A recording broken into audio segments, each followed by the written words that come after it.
નમસ્કાર, હું છું ડોક્ટર વિશાલ મકવાણા. સ્વાગત છે આજના વિડિયોની અંદર. આજના વિડિયોની અંદર આપણે ખાસ એ ચર્ચા કરવાના છીએ કે ટાટ એક્ઝામ જે છે, ઘણા બધા કોલ પણ આવેલા છે અને મેસેજ કરીને પણ જાણ કરવામાં આવેલી છે કે ટાટ એક્ઝામની કેટલીક માહિતીનો વિડિયો કે અપલોડ કરો.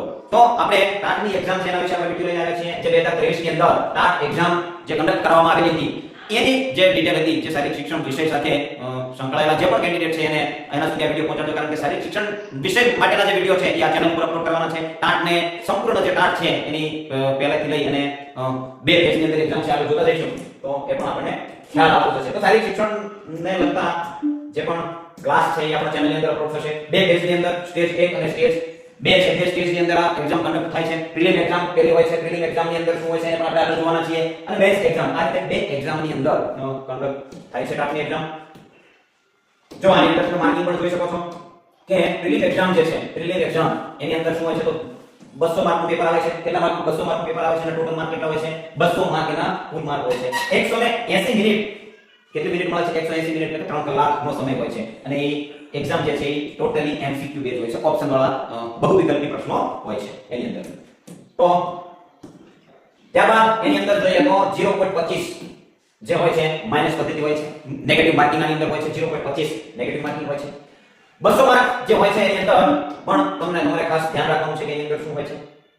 200 માર્ક છે તો 200 માર્કની એક્ઝામ હોય છે. એની અંદર સેક્શન 2 ની અંદર સબ્જેક્ટ ટેસ્ટ હોય છે જે 100 માર્કની હોય છે. 100 માર્કના જે પણ વિષયના હોય છે, વિષયને લગતા પ્રશ્નો આવે છે.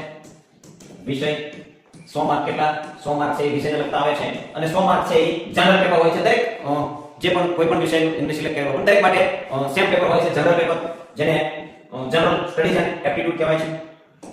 તો એની અંદર પણ અંદર શું હોય છે એ પણ આપણે જોવાના છીએ. તો એ સ્ટેજ 1 ની અંદર એટલે કે ટાયર 1 ની અંદર કુલ 100 માર્ક જે હોય છે વિષય વસ્તુ સિવાયના, એની અંદર 35 માર્ક જે છે એ ટીચિંગ, પેડાગોજી, એજ્યુકેશનને લગતા હોય છે. પેડાગોજી ની અંદર હોય છે શિક્ષણ અભિયોગ્યતા જેને કહેવાય છે, એના 35 પ્રશ્નો આવશે. 35 માર્ક હશે, દરેકનો 1 માર્ક હશે. નેગેટિવ માર્કિંગ પણ છે એ પણ જોવાનું છે. 20 માર્ક છે એ 20 માર્ક જનરલ નોલેજ ના હશે, ખરી કરંટ અફેર અને જનરલ નોલેજ ના 20 માર્ક હશે, 20 પ્રશ્નો હશે. અને 15 પ્રશ્નો છે એ લોજિકલ એપ્ટિટ્યુડ, રીઝનિંગ, 15 માર્કનું રીઝનિંગ એની અંદર આવવાનું છે. ગુજરાતી લેંગ્વેજ 15 માર્કની હોય છે, અને અંગ્રેજી લેંગ્વેજ 15 માર્કની હોય છે. એની અંદર બેસિક જે વ્યાકરણ છે એને ખાસ એના ઉપર ભાર આપો. અંગ્રેજી અને ગુજરાતીની અંદર વ્યાકરણ ઉપર ખાસ ભાર આપો. રૂઢિપ્રયોગો હોય છે, સમાનાર્થી, વિરુદ્ધાર્થી, આ બધા પ્રશ્નો છે એની અંદર આવતા હોય છે. ત્યારબાદ એની અંદર 80 માર્ક નું જે હોય છે ફોકસ શેના ઉપર હોય છે? 80 માર્ક ઉપર હોય છે, કારણ કે એ આપણા વિષયને લગતા હોય છે. જે આપણા વિષયનું જે 100 માર્કનું પેપર છે એનું છે, એની પહેલા જે એમાં સ્લાઇડ હતી એની અંદર જે પહેલા 100 માર્ક હતા જનરલ પેપરમાં, એની અંદર કયા વિષયો હોય છે? તો 80 માર્ક છે એ ધોરણ 9 અને 10 જેની અંદરથી 9 અને 10 નું જે પાઠ્યપુસ્તક છે શારીરિક શિક્ષણ, આપણે શારીરિક શિક્ષણ સાથે જોડાયેલા છીએ, એવી રીતે દરેક વિષયના જે પણ વિષય સાથે જોડાયેલા છે એનું 9 અને 10 ના જે પાઠ્યપુસ્તક છે એને ધ્યાનમાં રાખીને 80 પ્રશ્નો એના આવશે. અને 20 માર્ક છે એ એની પેડાગોજી એટલે કે આપણો શારીરિક શિક્ષણ વિષય છે તો એનું પદ્ધતિશાસ્ત્ર શું છે, એનું પેડાગોજી શું છે, એની પદ્ધતિ શું છે, એનું જે આપણે બીપીએડ ની અંદર આપણે પાઠ જે આયોજન કરતા હતા એની અંદર કેટલી પેડાગોજી લાગે છે, માઇક્રો ટીચિંગ શું છે, એ બધી જ વસ્તુ છે એની અંદર આવશે.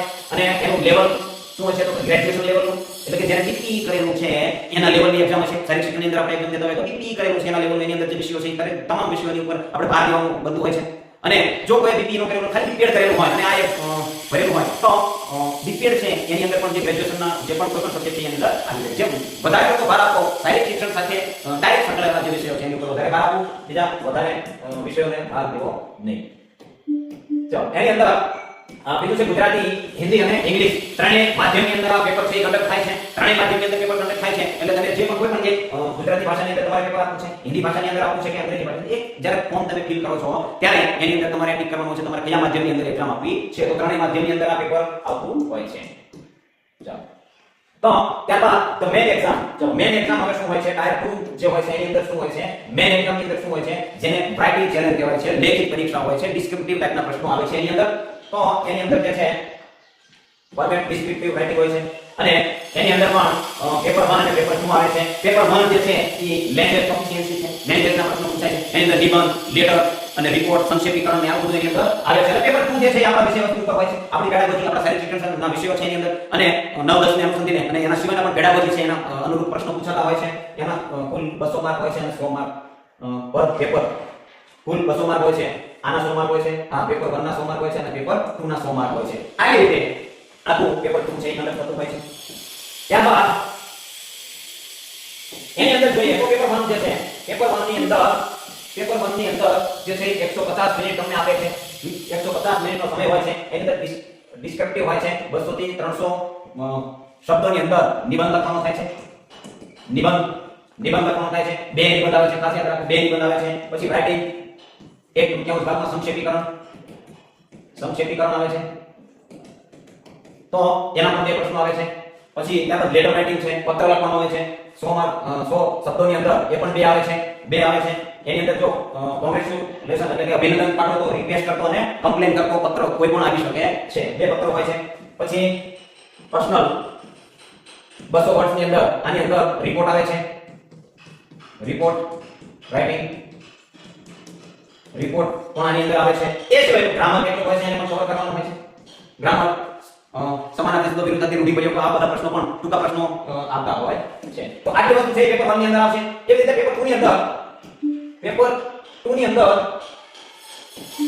અંદર જે છે 180 મિનિટનો સમય હશે કેટલો મિનિટનો સમય 180 મિનિટનો સમય હશે બહાર થોડું કામ ચાલુ છે એટલે થોડો અવાજ બેરિયર તરીકે આવતો છે પરંતુ કંઈ વાંધો નહીં મારો અવાજ તો તમારા સુધી પહોંચતો હશે ફોકસ શું છે તો કોમ્પ્રિહેન્સિવ ટાઈપના પ્રશ્નો આવશે પ્રેક્ટિકલ એક્ઝામના આવશે ફૂલ ડિસ્ક્રિપ્ટિવ પ્રશ્નો આવશે દરેક આપણા જે 9 10 ની અંદર જે પણ રમતો આવે છે એના મેદાન પણ તમારે યાદ રાખવાના થશે એની ઇતિહાસ પણ યાદ રાખવાનો એના કૌશલ્યોને દરેક ડિટેલની અંદર પ્રશ્ન પૂછાશે નિબંધ ટાઈપના પ્રશ્નો આખા બધા પૂછાશે એવી રીતે દરેક કેન્ડિડેટના અંદર જે વેલ સ્ટ્રક્ચર છે એની અંદર તમે જોવા જઈએ તો એ ખાસ આપણે જોવું નથી પરંતુ દરેક પ્રશ્નો છે ડિસ્ક્રિપ્ટિવ આવશે ટૂંકા પ્રશ્નો પણ આવશે એની અંદર પણ કોઈ લેખિતમાં લખવાના થશે 2 માર્કના 3 માર્કના 4 માર્કના અને 10 માર્ક સુધીના પ્રશ્નો પણ આવશે એની અંદર જે પણ 9 10 ની અંદર આપણું પુસ્તક છે પાઠ્યપુસ્તક શારીરિક શિક્ષણ યોગ સ્વાસ્થ્ય અને શારીરિક શિક્ષણ એની અંદર જે પણ રમતો છે એને ખાસ પાકી કરી લેવી એ સિવાય એની અંદર જે શારીરિક શિક્ષણના પાઠ છે એને ખાસ ધ્યાનમાં લઈ લેવાના ગ્રેજ્યુએશન સુધીનું લેવલ આપણે કીધેલું છે તો ગ્રેજ્યુએશન સુધીના લેવલના કોઈ પણ પ્રશ્નો તે પૂછી શકે છે એવું હશે તો મને ક્યાંક પેપર મળી જશે તો પેપર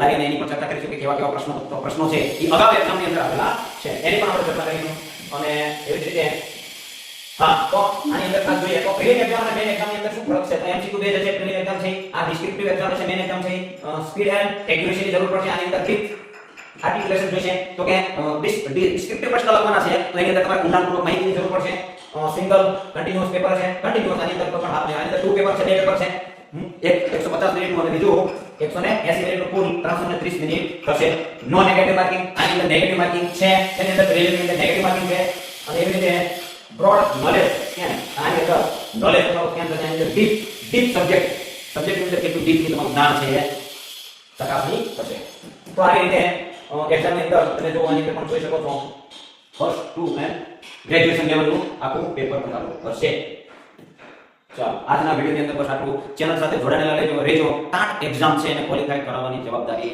મારી રહેશે પ્રિલિમ છે એને પણ ક્વોલિફાઈ કરાવશું ડિસ્ક્રિપ્ટિવ ટાઈપના પ્રશ્નો છે એની પણ આપણે પછી ચર્ચા કરીશું પહેલા પ્રિલિમનો ટાર્ગેટ કરીશું એવી જ રીતે જે ટાટ સેકન્ડરી છે એની એક્ઝામ આવશે અને એની નોટિફિકેશન આવશે એટલે એની અંદર શું સિલેબસ છે કઈ સિલેબસ ચેન્જ થયો છે કે કેમ એની પણ આપણે જાણકારી મેળવી લઈશું એની સાથે સાથે જે હાઈ સેકન્ડરી ટાટ છે ટાટ હાઈ સેકન્ડરી છે એની પણ આપણે એના પણ વિડિયો બનાવવાના છીએ એને પણ ચેનલની અંદર અપલોડ કરવાના છીએ અને જે ટાટ એક્ઝામ છે એ સેકન્ડરી ટાટ છે એ પૂર્ણ થશે એટલે તરત જ એના વિડિયો પણ આપણે અપલોડ કરીશું એને એટલે શારીરિક શિક્ષણમાં અને શારીરિક શિક્ષણની અંદર જે કોઈ પણ ટાટ એક્ઝામ આપવા માંગતા હોય એની સાથે સાથે જે એસએટી સ્પોટ એપ્ટિટ્યુડ ટેસ્ટ છે એ આપવાના હોય તો પણ આ વિડિયો છે એના માટે પણ ઉપયોગી બનશે કારણ કે 9 10 11 અને 12 ચારે જે પાઠ્યપુસ્તકો છે ચારે પાઠ્યપુસ્તકો એસએટી ની અંદર પણ પૂછાય છે એની અંદરથી પ્રશ્નો આવે છે બહુ બધા પ્રશ્નો આવે છે એટલે એને પણ કાગળ થશે કારણ કે ન્યૂઝપેપર ની અંદર જાહેરાત થયેલી છે કે એસએટી ની ફરીથી એક્ઝામ આવશે તો એ એક્ઝામ દેવાના હોય એની અંદર ફોર્મ ભરવાના તો એ પણ આ વિડિયો એના માટે પણ આ વિડિયો લાભદાયી બનશે પ્રિલિમ એક્ઝામ માટેના જે પ્રશ્નપત્રમાંથી પ્રશ્નો જે છે એ એસએટી પર લાગુ પડશે તો આજના વિડિયોની અંદર બસ આટલું જોડાયેલા રહેજો ચેનલ છે અને સબસ્ક્રાઇબ હજી સુધી ના કર્યું તો સબસ્ક્રાઇબ કરી દેજો શારીરિક શિક્ષણ સાથે જો કોઈ પણ જોડાયેલા કેન્ડિડેટ છે એની સુધી આ વિડિયો છે પહોંચાડો ટાટ એક્ઝામ જે પણ દેવાના છે એના સુધી પણ પહોંચાડો ધન્યવાદ જય હિન્દ જય ભારત આજના વિડિયોની અંદર બસ આટલું